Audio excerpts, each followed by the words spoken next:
There we go. And you can see I'm going to speak with you primarily about the Middle East, Israel, Iran. And on the other hand, I just feel like there's so much. It's exhausting to try to keep track of the relevant aspects of the news today. And I was just listening to one of the New Yorker journalists being interviewed about the effects of the big, beautiful bills, permanent extension of the Trump tax cuts from 2017. And I hadn't heard it expressed with this clarity before. There are $1.5 trillion in tax cuts for the top 5% of our population over the next decade, right? And so by itself, the tax cuts that go only to the most affluent people in our society add substantially to the deficit and constrain our capacity to provide services for the least well off in our midst, and at the same time, possibly constrain the overall capacity for economic growth, for acquiring credit, for purchasing things, as so many poor and middle class Americans do with a credit card, with an automobile loan, without paying punishing interest rates, which will put home ownership further out of reach of many people. The way in which the journalist expressed this is that this is the largest transfer from the poor and the middle class to the hyper wealthy in the history of the United States. And I think we just need to add, right? We've talked about this together before on many occasions, that we are increasingly an oligarchic society. We're used to referring to Russia as an oligarchy, or China as an oligarchy, but it does appear increasingly to be the case. We have 12 members of the president's cabinet who are billionaires. We have multiple people who gave hundreds of millions of dollars to the president's campaign, to the Republican Party, to the inauguration, right? And so the idea that we are becoming a society in which the affluent don't just have disproportionate influence on our politics, which they have had really since our founding, but in which they essentially have captured or own central institutions in our polity, responsible for making policy, and hence are distorting the policy making process to further their interest at the expense of the interest of everybody else. And that in these circumstances in which so many people are hurting, so many people have been rendered vulnerable, so many people feel that prosperity is just a myth that they can no longer subscribe to and are bitter about it, right? That bitterness is playing into a divisiveness in American politics that is undermining our bedrock principles, the principles that sustain our flawed, but nevertheless modestly progressive experiment with democratic constitutionalism.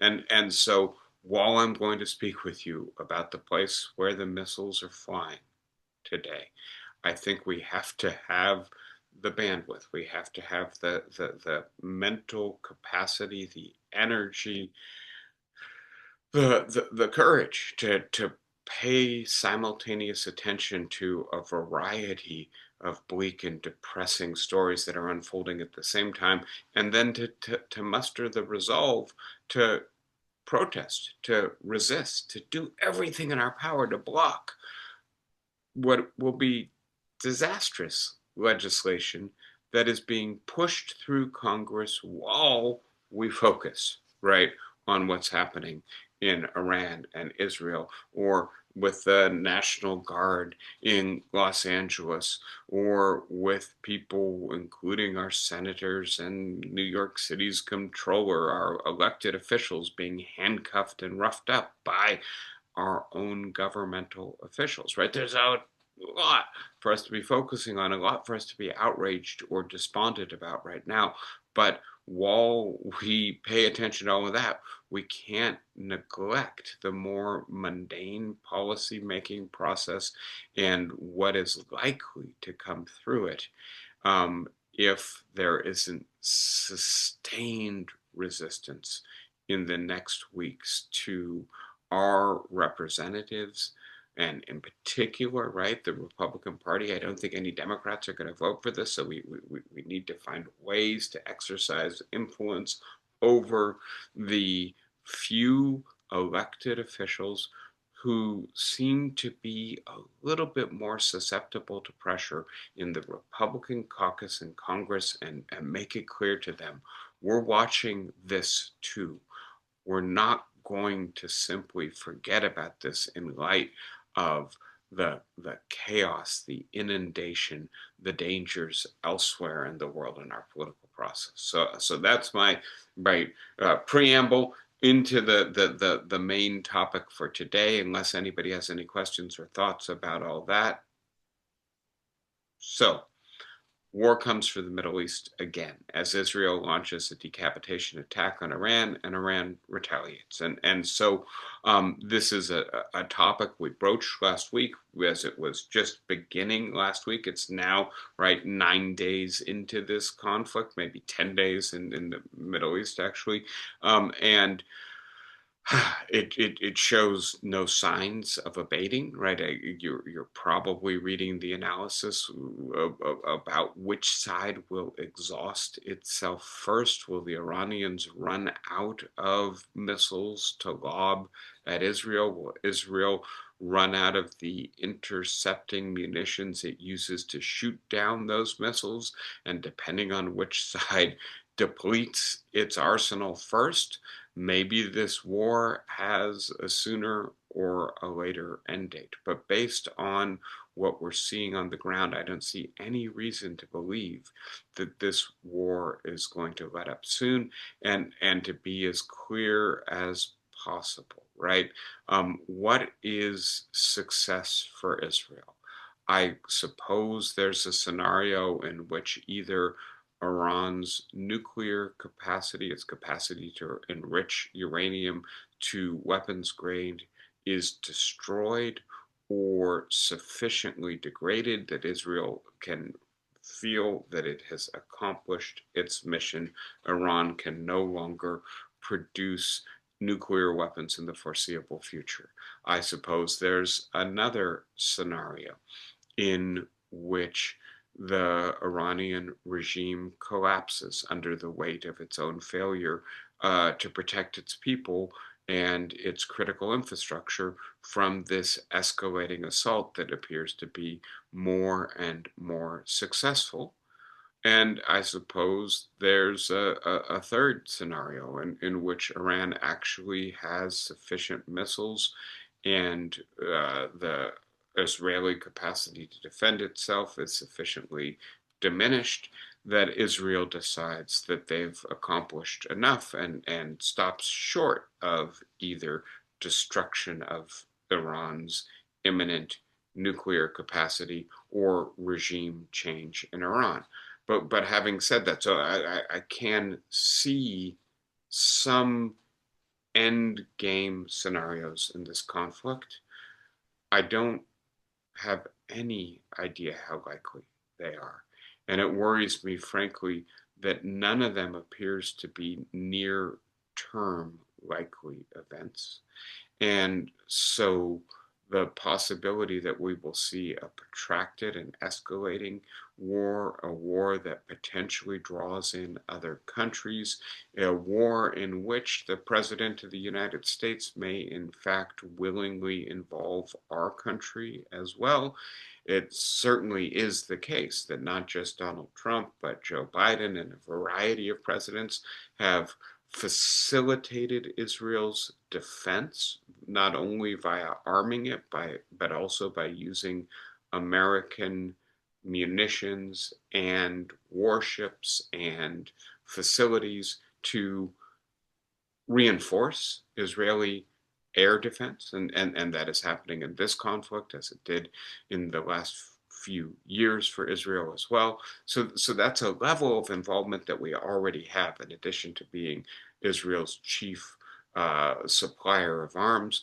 But if we actually either use our bunker busting bombs to attack Iranians extremely well protected, most valuable and most dangerous uranium enriching facilities, or we provide those weapons to Israel, knowing what they're going to do with them, then I think we have a level of involvement that is all but unprecedented in this conflict. And so it just, I think that while there are scenarios in which this ends and maybe even ends well in the near term, I think there are equally plausible scenarios in which this is a protracted, widening, potentially spiraling conflict. And so I do think we need to be focused on it, thinking about it, analyzing it, attuned to its destructive potential.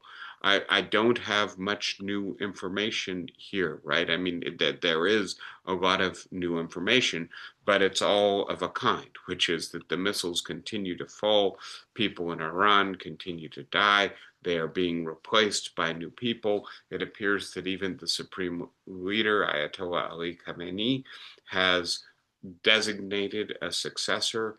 He takes seriously the possibility that he will be killed by an Israeli or an American strike. But the regime is, it appears, doing its best to not allow the decapitation strategy to succeed, take out its commander corps, its military generals, take out its nuclear scientists, maybe take out its civilian leadership or the leadership in the theocracy that is the true power structure in Iran, kill the head of the Republican Guard, etc. Right? That the Israelis are being, I think, incredibly thorough in their attack on the power structures and agencies within the Iranian regime. So far, the regime does not show signs of crumbling under the onslaught so much as being able to rapidly replace the people who are killed.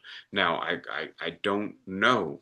I think only time will tell what the competence and capacity of the replacements are, given how open to this attack Iran appears to have been.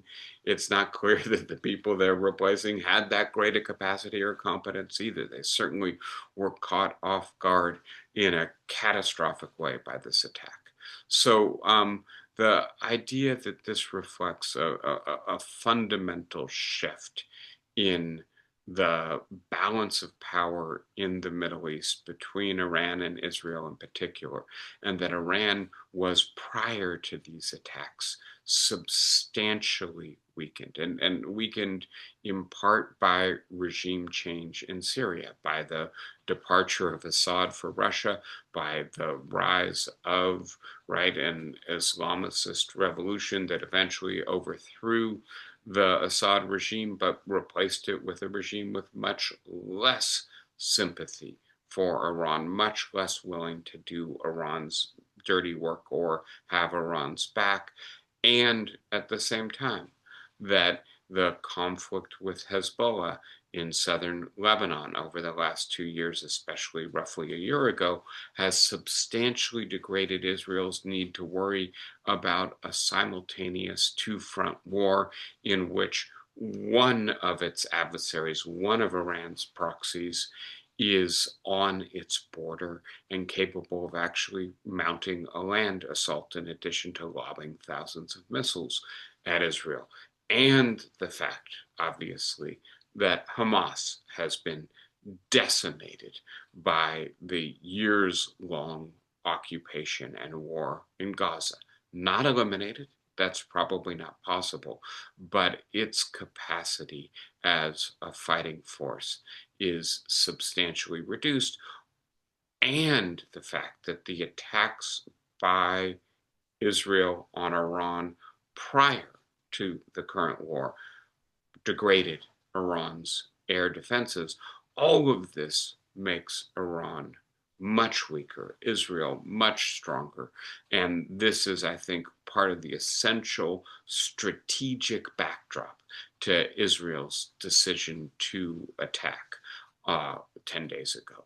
The idea that this war risks escalation, I don't think I need to say anything more about, but the idea that war is not something that once it started obeys the intentions of the people who initiated that in politics we're familiar with the law of unanticipated consequences. The things you do often don't have the consequences you intended them to have, and very often have other consequences that set off a chain of actions that lead to places you had no idea you were going. And so let us imagine, right, that there is a collapse of the revolutionary Islamicist regime headed by Ali Khamenei in Iran. What replaces it, right? And the idea that it would be replaced by a less radical, less radically anti-Zionist, anti-Israeli, anti-Semitic regime is one possible scenario. But I think there's absolutely no guarantee that that is the outcome of regime collapse in Iran, as opposed to a different, but maybe equally bad regime rising in its place, or lawlessness, anarchy, a failed state in one of the most populous and largest and richest societies in the region. So, final initial consideration as we watch this war unfold. Um, how strong is the decision making on the part of the main actors? And here I go back to the scholarship on Donald Trump, uh, the memoirs, the reportage on his first term in office, and this stuff is familiar, right? That um, presidents really since World War II at least have received daily intelligence briefings, and that they tend to be a book, and the book tends to be somewhere 10, 20, 30, 40 pages long, and that the presidents of both parties have read these books and digested them in order to be able to make good decisions on a daily basis, and that Donald Trump was unwilling to read the intelligence briefings, and so he basically led the intelligence staff, this huge apparatus that the United States has to gather information, to analyze it, and to digest it, to present it in a way that gives us some hopefully broader understanding of the dangers and dynamics in the regions of the world where we are active, which is practically everywhere, right? So in a conflict situation like this, what factors do we need to be weighing? In Trump's first administration, all of that information was boiled down to an oral presentation. And again, what the people who briefed Donald Trump found is that he would last no more than 2 or 3 minutes, right? That by the time 2 or 3 minutes had transpired, he was either changing the topic or peppering the person with questions that very often indicated that he was not uh, persuaded by the information he was being presented with, he considered his own judgment, his own instinct, his own information to be superior to that which the intelligence community was gathering, and that in particular they needed to use images and charts, that he was more responsive to the PowerPoint than he was to the actual briefing itself. And to note, right, that this is characteristic very often of what we call personalistic autocrats, right? People who have placed themselves at the summit of decision making and essentially try to subordinate everyone to them, so that rather than people providing independent sources of information, including presenting inconvenient truths or things that are dissonant with the president's worldview, ultimately everyone is supposed to feed the president or the decision maker information that confirms what they already believe, or to risk the wrath and ultimately the dismissal of the person at the top of the autocratic decision making structure. And what we know is that these kinds of leaders, whether they're in the Soviet Union or in Putin's Russia or Mao's China or in Iran, very often make bad decisions, right? Because, frankly, one individual, no matter how smart or capacious their mental capacity is, they're not capable of digesting the level of information, of collecting and integrating the array of facts, of subjecting them to the kind of analysis that a large intelligence gathering operation is. And so I add to that very quickly that it appears to me that you may have very similar situations in Israel and Iran, where the decision making process is less intact, less far-sighted, less nuanced, less amenable to hearing perspectives it disagrees with. I think the Israeli decision-making process, frankly, may be better than the Iranian or the American decision-making process at this point, but I am concerned, frankly, that we are watching a war unfold at a moment in which none of the protagonists is making great decisions. And again, that increases the risk of escalation or catastrophic miscalculation.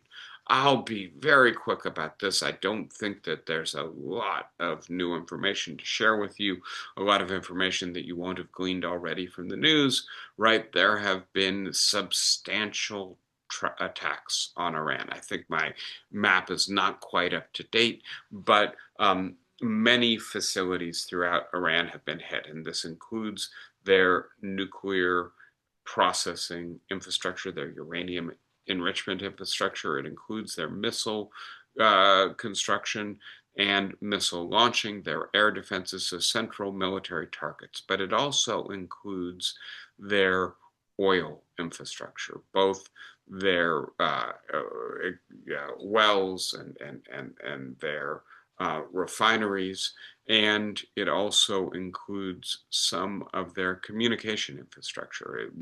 Quite uh, uh, obviously, the Iranian television tower was bombed while news was being broadcast. So there was a live broadcast of the bombing in effect.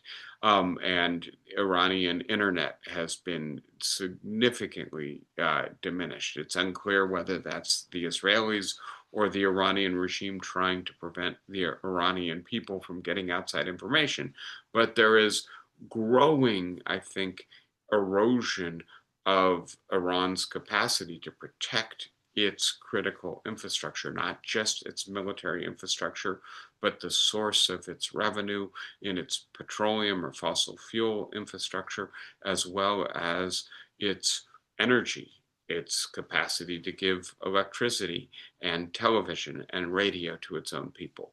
Israel has also been struck. Again, most obviously, a major hospital was struck a couple days ago, and the missiles continue to rain down upon Israel.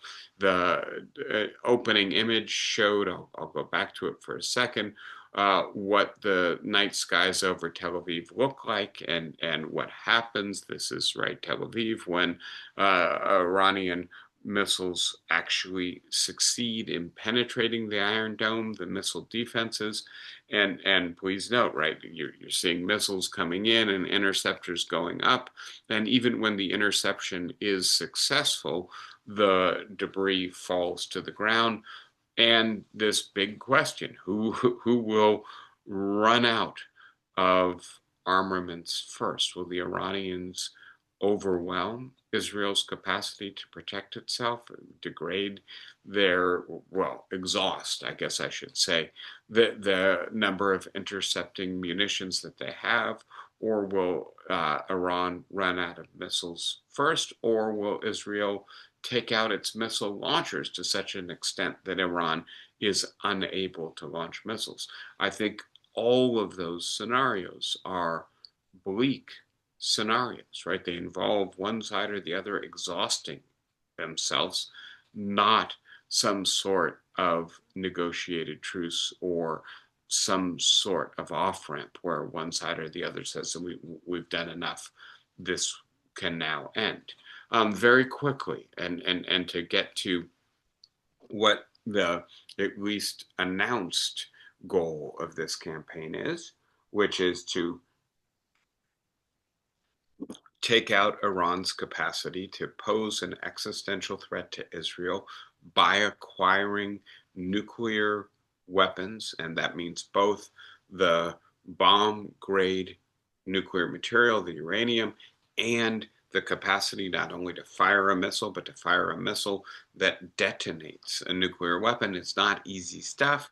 And as you can see, Iran's facilities are spread all over its large country, and several of them have been hit and damaged, but many of them still are intact. That includes most notably the Frodo facility, which contains arguably 3,000 of the most advanced or sophisticated centrifuges that are used to enrich uranium, and is in the middle of a Revolutionary Guard encampment and buried maybe a quarter of a mile underground in natural caverns. And so one of the things we know is, or at least we believe we know, is that Israel lacks the capacity, does not have the weapons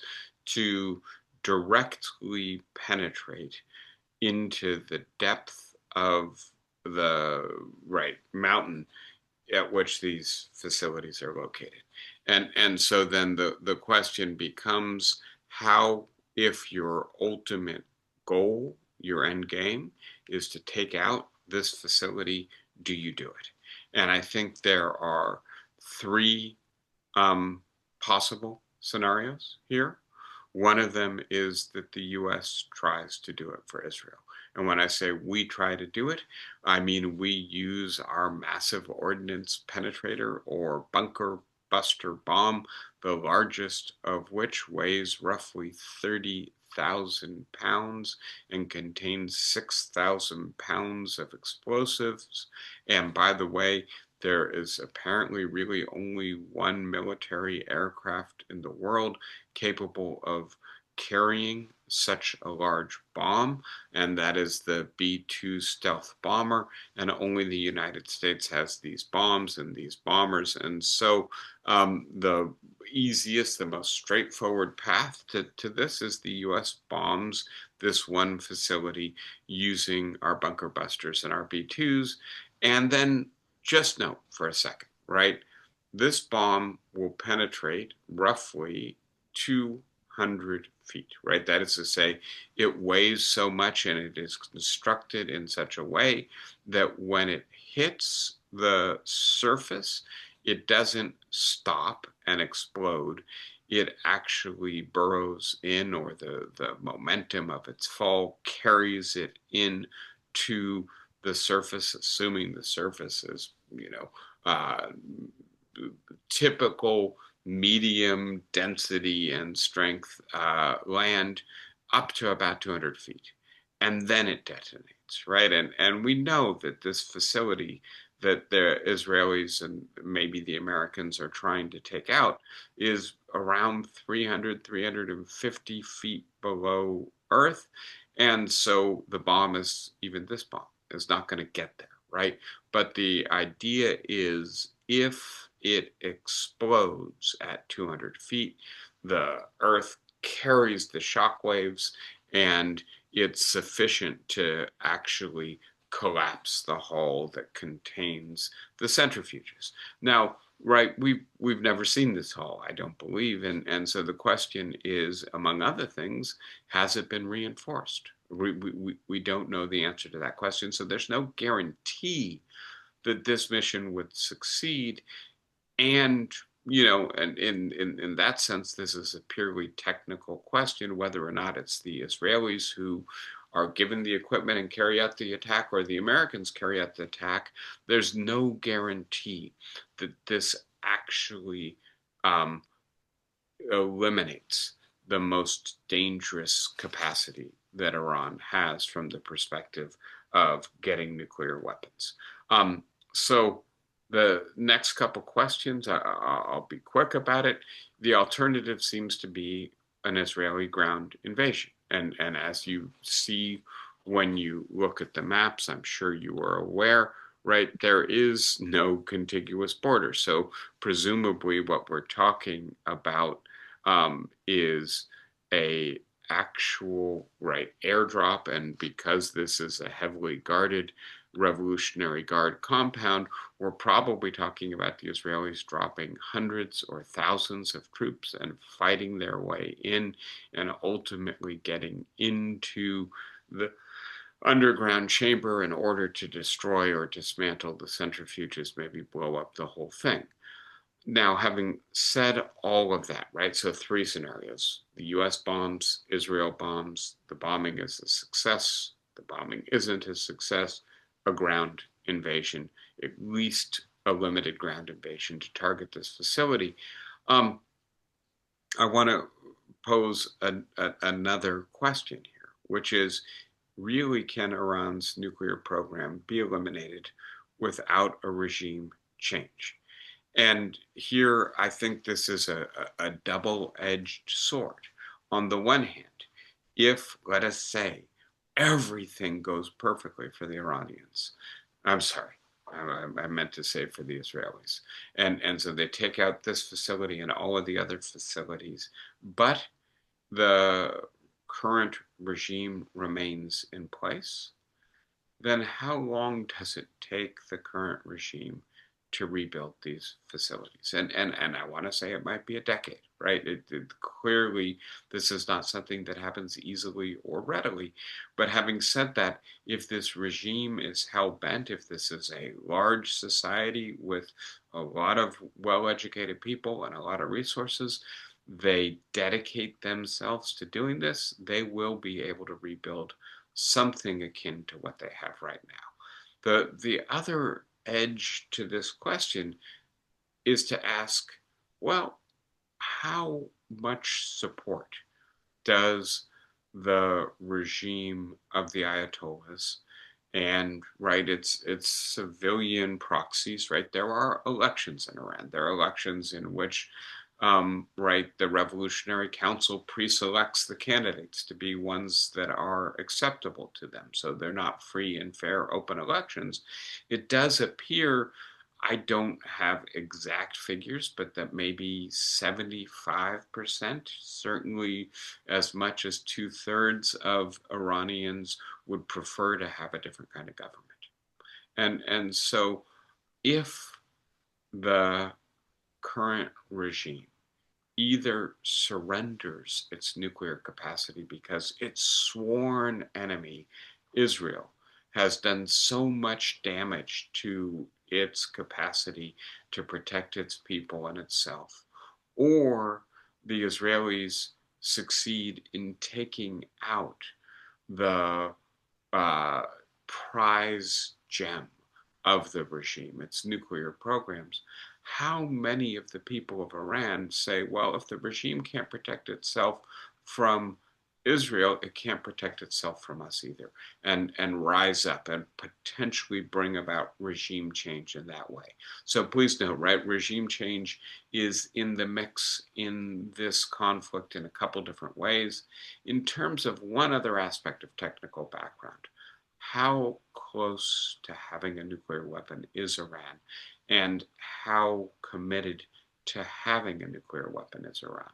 And so I'm going to read to you first from the 2025 Annual Threat Assessment prepared by the US government, so prepared in late 2024, which says simply, we continue to assess Iran as not building a nuclear weapon, and that Iran's Supreme Leader, Ayatollah Ali Khamenei, has not reauthorized the nuclear weapons program he suspended in 2003, though pressure has probably built on him to do so. And so I just want you to remember what happened in Iraq, right? Which is to say, the United States invaded Iraq because we were convinced that it might have weapons of mass destruction. Some of that intelligence perhaps was manipulated or fabricated, but I do think there was a genuine concern, and that's in part because Iraq was saying, we have weapons of mass destruction, not right to threaten us, but to maintain its prestige and its dominance with its own people. And so the idea that Iran may not actually be pursuing nuclear weapons right now certainly doesn't appear to be on the edge of being able to strike Israel with nuclear weapons. That I think the best analysts suggest that it's probably just shy of a year away from that if it did greenlight the program, but that it hasn't greenlighted the program. Now, the second quote is from a leaked draft of the International Atomic Energy Agency's report on Iran. Please note it's leaked essentially the day of Israel's attack, and it highlights the growing concerns in the international regulatory agency, which Iran has signed up to be inspected by when it signed the Non-Proliferation Treaty and the agreement that Barack Obama and the Europeans negotiated with Iran, which Donald Trump withdrew us from, but the Europeans are still trying to maintain, right, that the inspectors are saying there's growing and serious concern that Iran is not cooperating fully with UN inspectors, that it has repeatedly been unable to explain and demonstrate that its nuclear material was not being diverted for further enrichment for military use, and that it has not answered or provided technically credible answers to the agency's questions.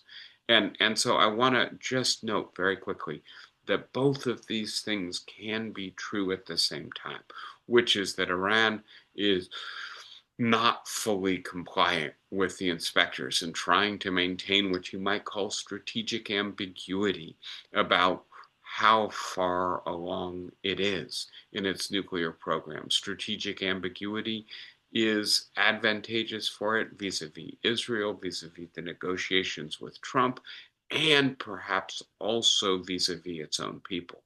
But that it could also be true that although it's trying to maintain strategic ambiguity and therefore thwarting transparency with international inspectors, it's not actually currently committed to developing nuclear weapons. All right, I want to now pivot to the deeper context. And so I have a number of different things to point out here. The first, and I suppose it's obvious, Iran is an authoritarian regime domestically. It represses large portions of its own population who do not want to live in the way, do not want to suffer the theocracy and the dominance that it demands, the conformity, the orthodoxy, the sexism, the patriarchy, and so that there is substantial domestic uh, authoritarianism, coercion, lack of freedom.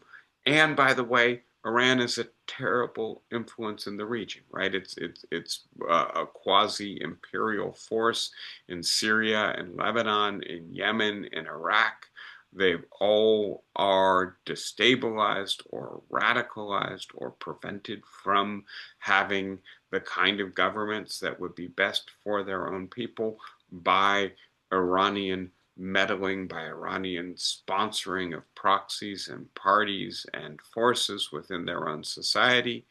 And finally, that if the current regime in Iran was replaced by a less authoritarian, more accountable, less imperialistic or meddling regime, it would be better for its people and the whole region. Right. And so there is a scenario in which the outcome of this war is perhaps regime change via regime collapse and the people of Iran being emboldened by how degraded their regime is to rise up and overthrow it.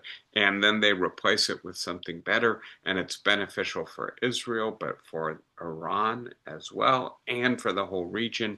Perhaps Iran becomes a party to the Abraham Accords, 3 years from now, acknowledging Israel's right to exist. And that allows the region to move on and maybe even to focus on the urgent needs of the Palestinians. But I think we have to be very careful in assuming that a good outcome is likely in this region. And I'm not trying to indicate relative probabilities. I don't think anybody has enough information to really be able to say this is 30% and this is 20% and this is 10% likely. As opposed to that, I just think we have to be careful not to concentrate on the best case when there's an unknown but substantial chance that much less good outcomes will result. So the next thing to look at here is that Iran's the support for the current regime of the Ayatollah is limited but extremist, right? And so this is a messianic theocracy. It's a theocracy that believes, right, at set o'clock, 2040, Israel will be wiped from the Middle East, and that this will start a salvational politics on earth, right? And so that the people, call it 25, call it a third, call it 40% of Iranian society who perhaps believes in this Islamicist theocratic ideology, are extraordinarily committed to maintaining the current regime and may fight to the death to maintain it against those within their own society who seek to overthrow it, or against Israel if Israel ends up invading. And please note, it's not just domestic support. There is, I think, substantial support for aspects of Iranian policy vis-a-vis Israel, vis-a-vis Palestinians throughout the Arab and Muslim world. Obviously, Iran has a dominantly Shia population, right? 95% of Iran's 90 plus million citizens are Shia. But having said that, it appears there's even support within the Sunni world that this is a stance, the radicalism, the purity of Iran's anti-Israel stance, particularly as many other regimes in the Middle East seem increasingly reconciled to Israel's permanent existence is attractive to many people outside of Iran as well as within Iran. So just a little bit more about the context with Iran than the context with Israel. And here I think it's really important to recognize how the attacks of October 7th, almost 2 years ago now, have altered Israel public and strategic opinion. And so to begin with, that the brutality, the horrific criminal nature of these attacks, right? With a thousand people slaughtered, children, defenseless elderly people gunned down, hostages taken back to Gaza, rape and other war crimes. This clarified the nature of the existential threat posed by those who called for the eradication of Israel. And please note, right, Iran is sponsoring Hamas, is sponsoring Hezbollah, is sponsoring the Houthi, and Iran itself has called for the extermination of Israel, the end of Israel in the Middle East, so that those who call for this will enact total destruction if given the opportunity. That seems to have shifted both Israeli public opinion about the willingness or the morality of trying to continue to coexist with a neighboring society that has called for your destruction.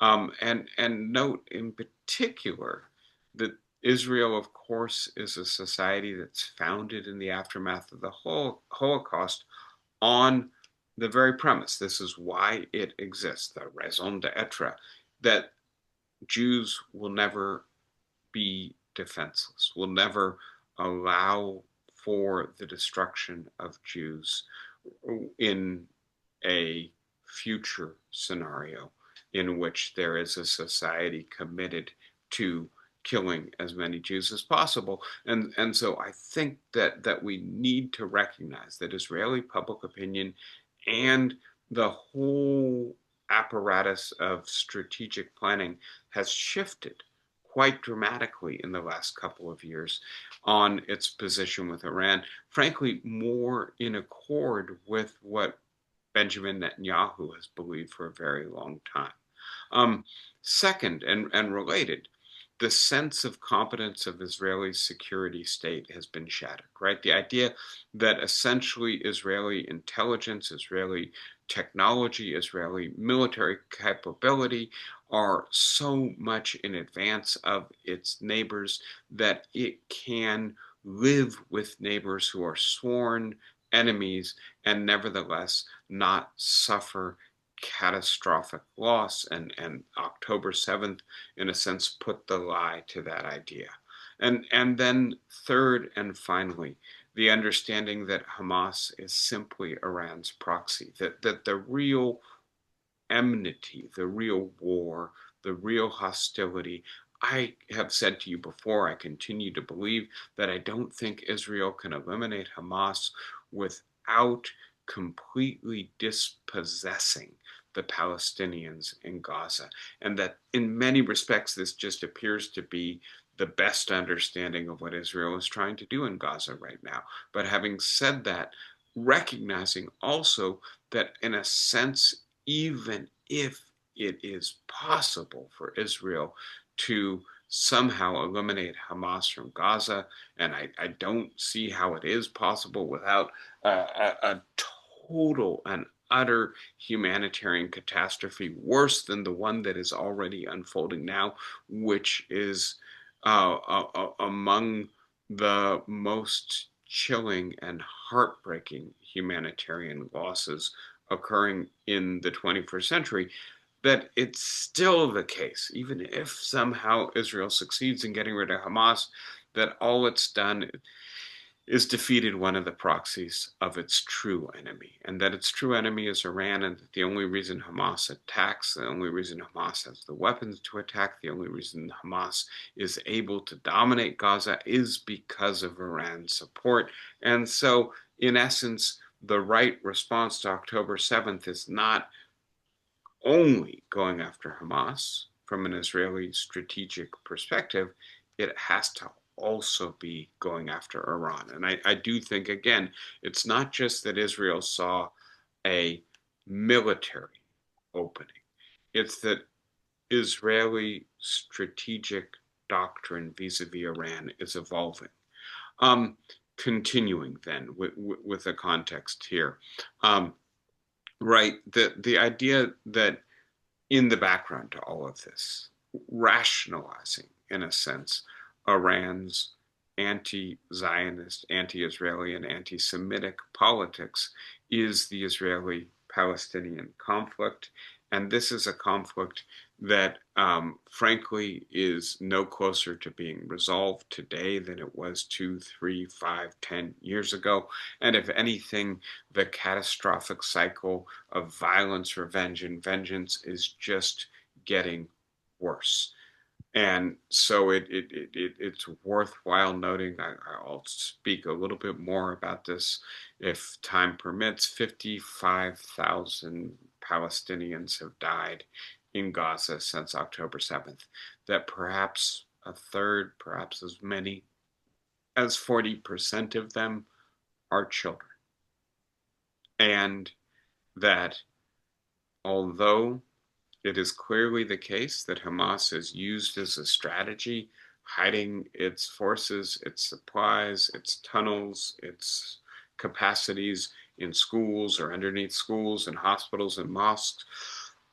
It is also the case that the Israeli Defense Forces have not prevented its troops from doing sustained violence to the civilians of Gaza, that it does appear that hunger is being used as a weapon, that there are 1 million people in Gaza suffering from extreme famine right now, that Israel's effort, which is, I think, a highly limited, mainly showpiece effort to allow aid in, is extremely flawed and totally inadequate, especially as the Israeli forces on a regular basis are killing the people who are coming to get food aid.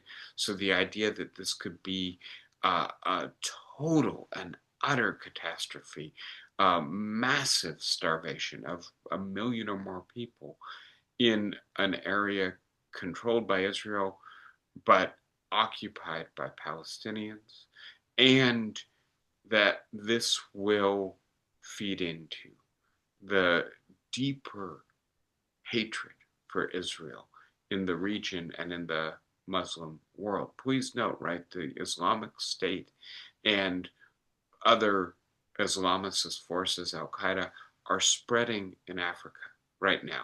And I don't see any reason to believe that they wouldn't return to the Middle East. So this is, right, a scenario that makes it such that the indigenous standing of Israeli Jews is very hard to recognize on the part of many people in the Muslim world, in the same way that many within the Netanyahu government seem unwilling to recognize the indigenous standing, the right to exist in this territory because they are of this territory, of the Palestinians. I want to say two more things very quickly, and then I'll open it for discussion.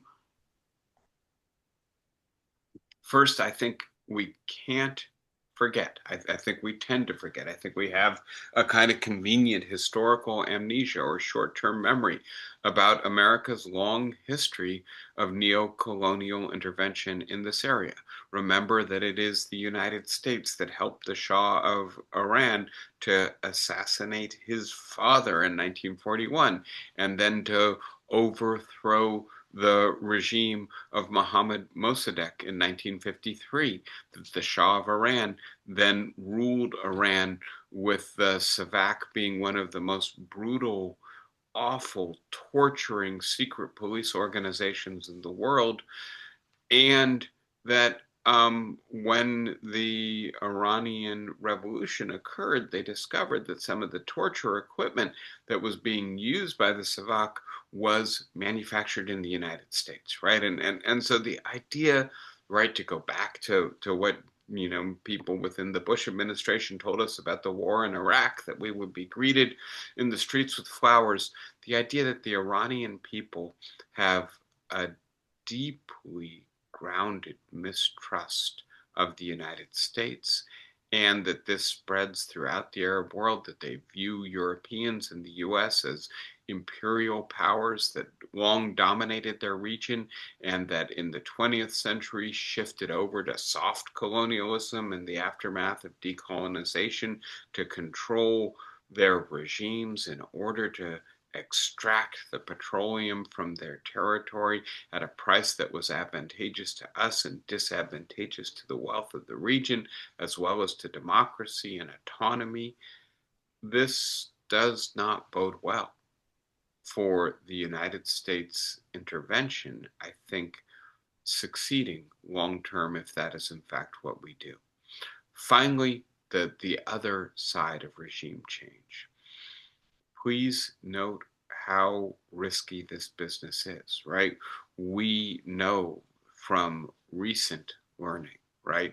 20 years in Afghanistan, and a week or so later, the Taliban are back in power, a week after we withdraw our forces, right? And so this is really difficult, hard work if the society in question doesn't want you to occupy and to assist them in making a transition, and that the alternative could be not a better regime, but a worse regime rising in Iran.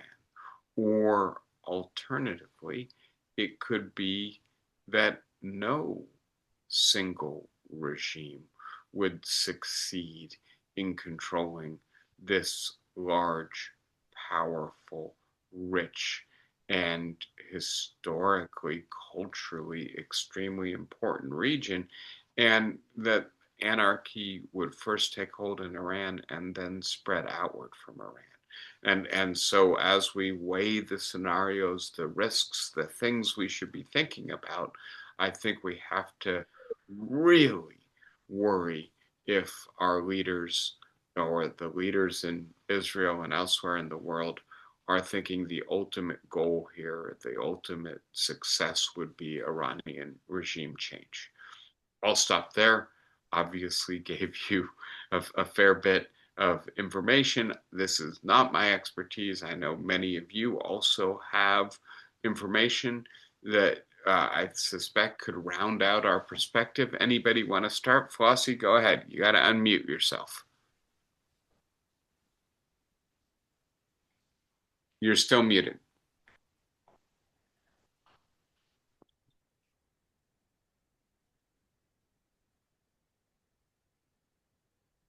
Anybody else while Flossie? Okay, you got it, Flossie. Go ahead. No, you let go. You got to do that again. I'm not hearing you. You did it just for a second. There you go. Now, Yes. okay, I want us all to remember that George Clooney is married to an Iranian woman who is a lawyer. And hearing Clooney speak in defense of journalists and the necessity to keep journalism free is something that's being pushed into the background. Are we to assume that that family goes into hiding now? I mean, there is a love story there. There are children there. Clooney marries an Iranian. Wouldn't it be wonderful if Clooney became a president and his wife the Secretary of State?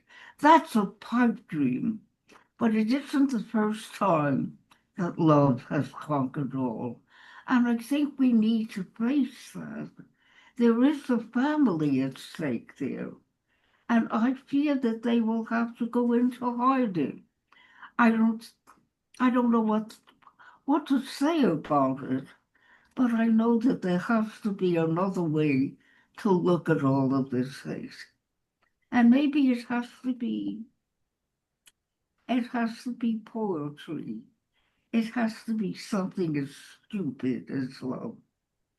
That's what I There is some great Persian love poetry, Flossie, as I'm sure you're aware. Having said that, I just need to immediately respond. I don't know who's going to emerge as the leader of the Democratic Party in the next election, but what I do know is that's more than 3.5 years away, right? And so I just, I hate to say it, but it's a treacherous time between now and then. And so I think we have to be focused on what we can be doing in 2025, right? To try to influence our politics and maybe hold off on our pipe dreams for 2028 for another few years. let's not lose the pipe dream. Yes, good, Flossie. Thank you as always. Yes. Anybody else with thoughts about Iran, Israel, the Middle East? Just what we needed, and yet another topic to right maintain our political fear. Yes, go ahead, Renee. Well, it's just that you never know what's going to happen because in 1948, I think Iran was one of the first countries to say to promote Israel. So, I mean, God can tell you anything you want him to, and who knows what God will tell the next regime. You know. Yeah, So, yeah.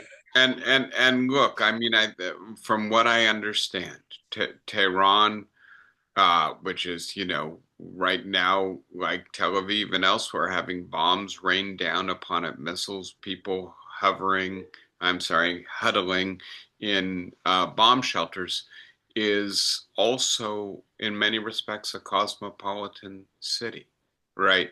And when you get behind closed doors, many Iranians are highly sophisticated and not at all interested in the theocratic worldview of their leaders, just trying to survive, right?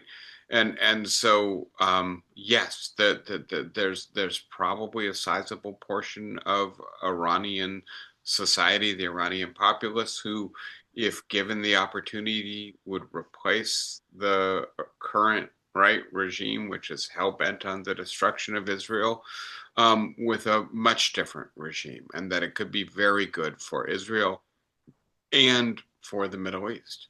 But having said that, again, I think if we're talking about regime collapse as the pathway to regime change, all bets are off. It's just unclear which faction, which portion of the population, which outside actors are positioned to prevail and do well in that scenario. well, But we're sending B-2 bombers west as we speak. I don't know yes, if that means to LA or what, but we're sending west. yeah, So, and I don't know how we're sending them. I did see the headline pop onto my news feed, but I don't yeah, know that's all I saw if too. they're on planes, or I'm sorry, on boats, ships, or in the air. But yes, that appears to be, who knows, preparation, because it does appear that President Trump has authorized the military to the plans to bomb. That doesn't mean he's actually given them the authority, the final authority to do it, but he has Wouldn't authorized you think plans. Congress had something to say about going to war? Well, so it's an interesting question. And so if the United States is going to war against Iran, clearly the first article to the Constitution gives Congress, and only Congress, the right, the power to declare war. But having said that, if this is a single strike against a single facility, there is a long history in post-war United States of presidents authorizing isolated military acts without declaring war, and Congress basically quiescently allowing the president to do that. And I think the issue here then is, would Congress try to stop President Trump from doing this, and I don't think there's much likelihood that he Mhm. would. Now, if what we're talking about is a sustained ground presence, right, an actual invasion of Iran, then we're in a very different world. But I think in the scenario that I was discussing, a single American bomber drops bunker busting bombs on a single facility in Iran, President Trump would be on solid ground in claiming, no, this is not war and this does not require congressional authorization. And go ahead. Well, typically with Trump, he's going to do whatever he wants and not worry about it. If they take him to court, he doesn't care.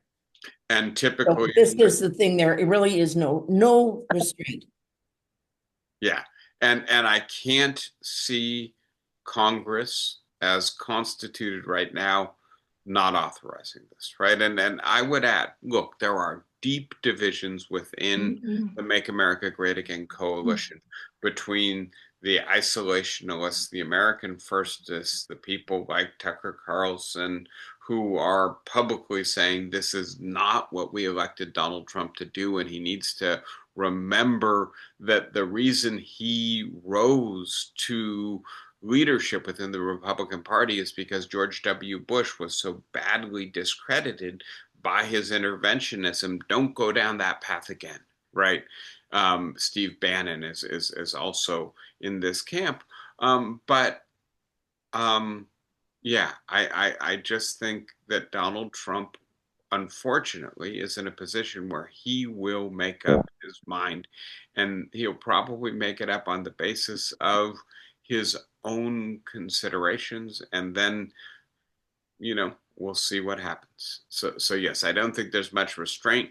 If he were to act in the absence of congressional authorization or deliberately flouting congressional law, right? Law that said the United States cannot intervene in Iran, then what recourse would Congress have? It would have to impeach him. And we've seen how that goes already. David, go ahead. Yeah, I was just going to remind us that Jimmy Carter and Barack Obama used this limited international actions in two very famous uh, raids of sorts, one successful, the other not. And the other thing I remember is that in the late 60s and 70s, when I was teaching at Minnesota and Illinois, uh, I would say that the largest contingent of foreign students in our graduate programs were from Iran, not at that time China, not Europe, but Iran. We had so many students come over to study language and literacy and go back to Iran and establish, uh, you know, um, foreign language centers in all the universities there and the like. And it was a steady stream that lasted, I guess, until the Ayatollah came into power. I can't remember exactly when it ended, but that's my recollection.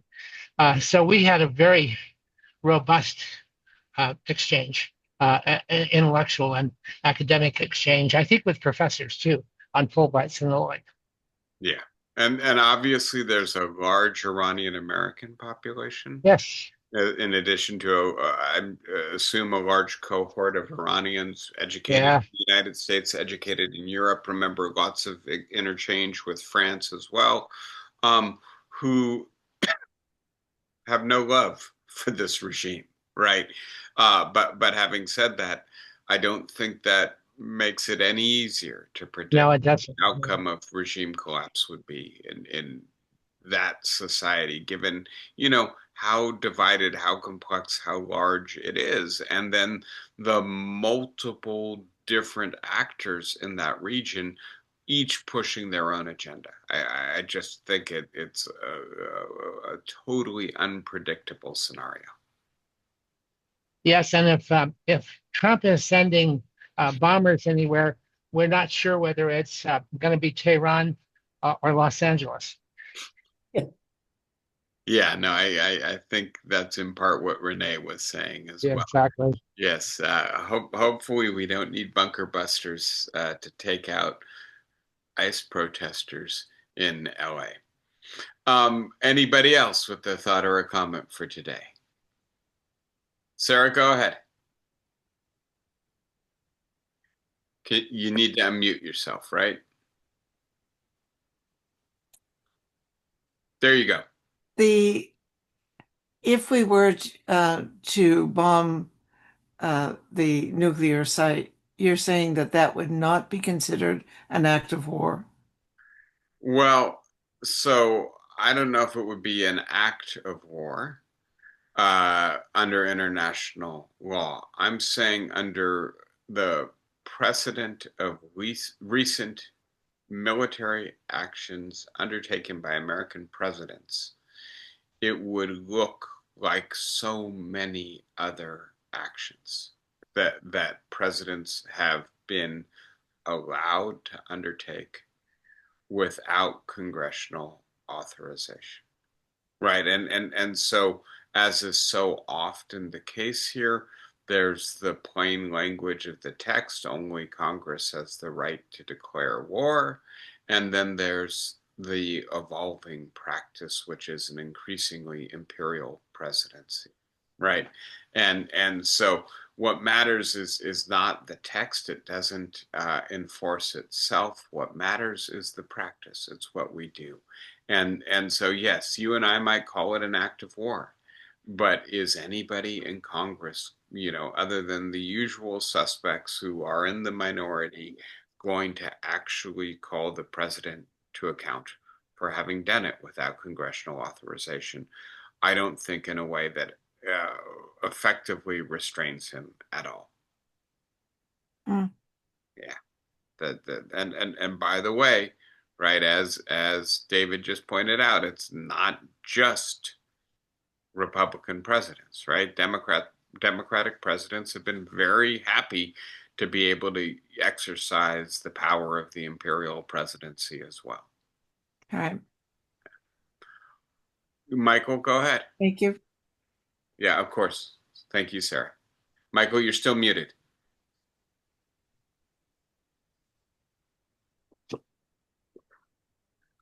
Am I unmuted? You're good now. Go ahead. Okay, I was just saying that regardless of the unknown consequences of the what the Israelis have initiated, and which Trump may or may not contribute to, I think you could make a strong argument that regardless of the risks that may ensue, the negative risks, as well as the limited chances of something positive coming out of this. Notwithstanding that, we could not safely allow the status quo to have continued, because the continuation of the status quo without these kinds of interferences would have heralded the start of a nuclear Iran. You Yeah. agree with me? That thank you for that, Michael. And I think that very much represents the Israeli perspective, as I understand it right now. Not that it's a unified society, it's a diverse, contentious society. But in the aftermath of October 7th, I think there is growing consensus that a nuclear armed Iran is not just an existential threat to Israel, but quite likely to use its weapons to wipe Israel off the face of the earth, which is the declared objective of the Ayatollah's regime. And so if you put in the scale a nuclear attack by Iran on Israel, maybe that outweighs every other possibility, no matter how bad those possibilities are. I can't help but adding very quickly, right, that the assessment of the United States and many other powers is that Iran was not actually currently pursuing weapon grades uranium and didn't currently have the capacity to launch this attack. But having said that, maybe this is just the most opportune time for Israel to prevent Iran ever from getting that capacity. And so from the Israeli perspective, you certainly understand why this is the moment to attack. Did you want Well, to, Michael? Go ahead. Yeah. I'd like to react to what you just said. Yeah. I think you're overlooking the risk that a nuclear capacitated Iran with the possibility of delivering a nuclear explosion abroad, even if they didn't have the capacity to do that in the form of a rocket. You could do it in sending a freighter or a truck into Israel or the United States. Remember that Iran calls Israel the little Satan, And but we're the big Satan. also describe the United States as the big Satan. Yeah. So they're also out to get the United States if they had the capacity, and to do that with terrorism by planting a bomb in New York via a airplane or a freighter. So I'm just going to say one thing in response to that, Michael, which is the fact that the majority of Iranians are opposed to the government of their society means, among other things, that both the Israeli and other intelligence gathering operations seem to get a lot of cooperation from Iranians, right? And so I'm inclined. No question. Israel couldn't have planted all of those weapons inside Iran or assassinated the military leadership the way they did without help from Iranian resistance. And so all this to say that I think the intelligence on, right, how far along they are in developing nuclear weapons, what they might do with those nuclear weapons if they actually were able to develop them is very good. And so in that situation, I don't go straight to the nightmare scenario, which is to say Iran is able to fully enrich uranium, is able to develop the capacity to actually detonate it in a way that causes a nuclear explosion. Those two things, they may be within a year of doing. I don't think, based on what I'm seeing, they're within weeks of doing. But then, yeah, they have to get it to where they want to deliver it. And again, I think there's a good likelihood you know in advance that they're there, and there's a good likelihood that you know in advance that there may be actually exploring alternative delivery mechanisms as opposed to just an intercontinental missile or a ballistic missile. But yes, I do think you're absolutely right, Michael, that this is what motivates Benjamin Netanyahu, and not just him, but really, I think a very sophisticated, it has to be, military intelligence operation in Israel and determining, yes, this is the right moment to strike. All right, everyone. Good being with you again. I hope you will take care. I look forward to speaking with you again next week. If the news cooperates, maybe we will do a examination of the most recent term of the Supreme Court, which might give us something a little bit less frightening, though not entirely benign, to talk about. All right, everyone. Good being with you, and look forward to seeing you next week. Have good weeks. Bye, guys. Thank you. Bye. Others. Thank you, Bye-bye. David.